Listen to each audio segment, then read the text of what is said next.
The Jeffrey Epstein story isn't just about one man, it's about a web of power, privilege, and protection that allowed him to operate in the shadows for years.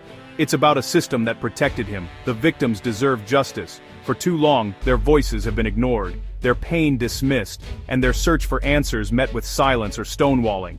The public deserves the truth, but we're getting neither. Instead, we're left with rumors, speculation, and a sense that the real story is being kept from us. The key lies in the files, documents, videos, flight logs that the government still withholds. These aren't just pieces of paper, they're the missing puzzle pieces that could reveal the full scope of Epstein's crimes and his connections. In February 2025, Attorney General Pam Bondi sent a demand letter to FBI Director Kash Patel, deliver every Epstein file, unredacted, by the next day.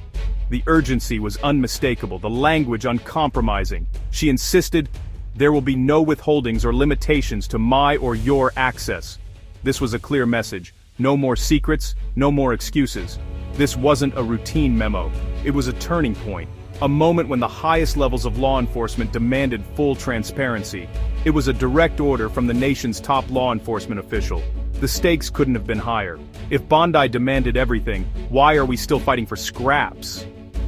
Why do so many files remain hidden, and why are the answers still out of reach? This letter is a smoking gun. It's proof that the government knew what was at stake and took action, at least on paper. It proves the DOJ knew about the evidence, and, at least on paper, wanted it all. But intentions and actions are not always the same. So, where are those files? Are they locked away in vaults, or lost in bureaucratic limbo? Why hasn't the public seen them? Why are survivors and journalists still forced to dig for scraps of information? The existence of this letter blows holes in the DOJ's current story. It raises more questions than answers, and exposes contradictions at the heart of the official narrative. It forces a simple question: what happened after that letter was sent? Did the files ever reach the Attorney General's desk, or were they intercepted, delayed, or buried? The answer could change everything. It could finally bring justice, or reveal just how deep the cover-up goes. Fast forward to January 2026. The air is thick with anticipation as the public waits for answers that have been promised for years. The Department of Justice, under mounting scrutiny, faces a pivotal moment, one that could define its credibility for a generation. The DOJ's story doesn't add up. Each new statement seems to raise more questions than it answers, and the inconsistencies are impossible to ignore. After missing a critical legal deadline to release the files, the DOJ suddenly claimed to have just discovered 5.2 million pages of Epstein documents, an astonishing number that left many observers stunned. According to their official statement, 400 employees were now working around the clock, racing to process this so-called new material. The scale of the operation was presented as unprecedented. But here's the problem. If Bondi's order was actually followed a year ago, these files shouldn't be new at all. They should have been in DOJ hands since February 2025, ready for review and release. That leaves only two possibilities. Either the order was ignored, or the DOJ is fabricating a story now to cover its tracks. Their excuse? They claim to be overwhelmed by the sheer volume of documents, as if this could justify the delay or confusion. But let's be honest, high-profile evidence like this isn't something that gets lost in a dusty corner or forgotten in a back room. The idea that millions of pages slipped through the cracks is not just implausible, it's an insult to our intelligence and to the process of justice itself. This isn't a minor inconsistency, it's the very foundation of their excuse for defying federal law and delaying the truth. So, which is it? Are they truly overwhelmed, or are they using the new discovery narrative as a convenient shield to delay and control the release? The timelines simply don't match up, and the contradictions are glaring. The public deserves to know which story is true, and to finally see accountability from those in power. The search for answers continues. If the DOJ's story is false, we face three disturbing possibilities. First, outright defiance. Did FBI Director Kash Patel ignore a direct order from the Attorney General? Second, cynical deceit. Was Bondi's letter just political theater, never meant to be enforced? Third, higher interference. Did someone above both Bondi and Patel, perhaps the White House, order the files buried? Each scenario points to a breakdown in the rule of law at the highest levels. This isn't just bureaucratic bungling, it's a crisis of accountability. The question isn't which is best, but which is worst. Who's really pulling the strings? What if there was no new discovery at all?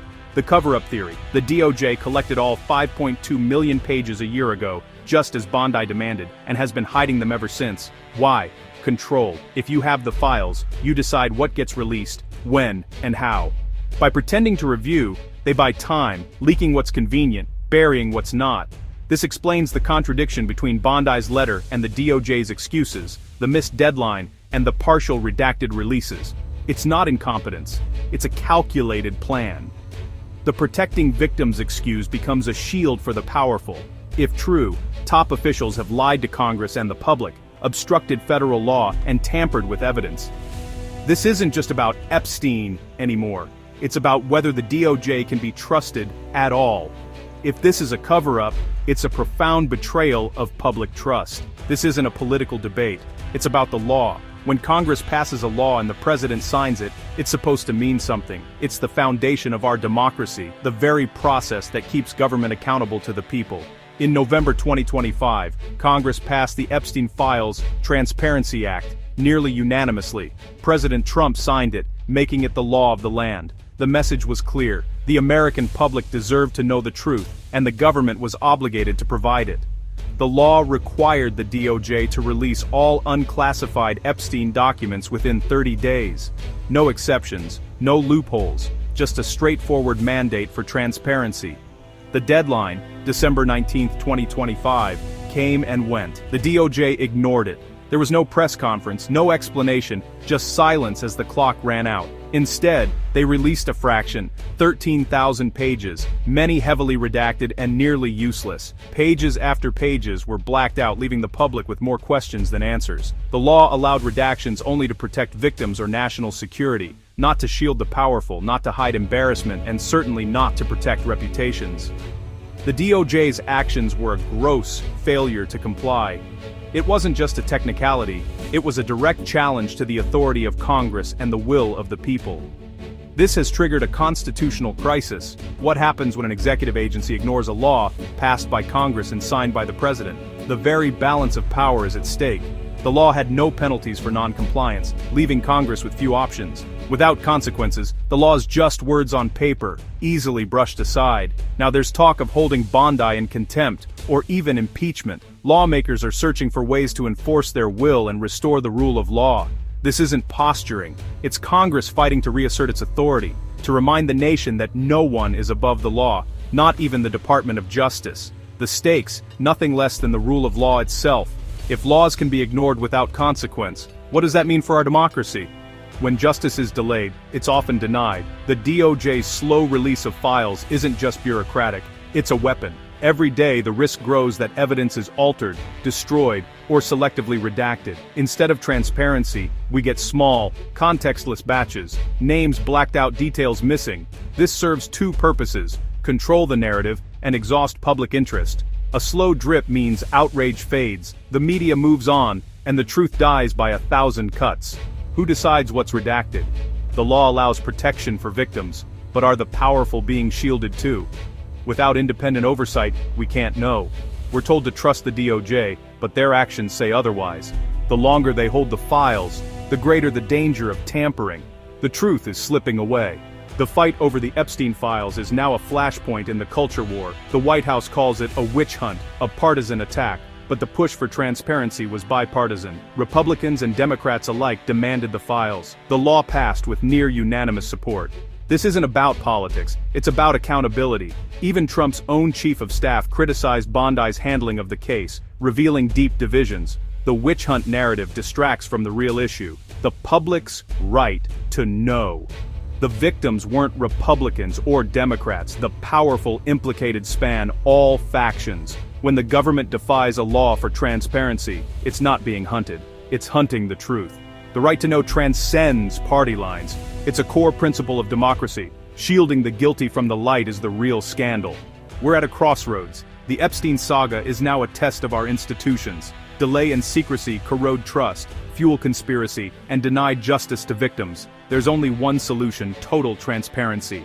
The media must dig deeper, not just echo DOJ talking points. Congress must use every tool, subpoenas, contempt, even impeachment to get answers. This is about more than Epstein. It's about proving no one is above the law. If the powerful can erase their crimes, justice is dead. The release of these files is a chance to restore faith in the system. Survivors deserve to know the truth. So does the public. The damage from this cover-up, or incompetence, is immense. The only way to rebuild trust, release the files, all of them. Let the facts speak. The time for truth is now.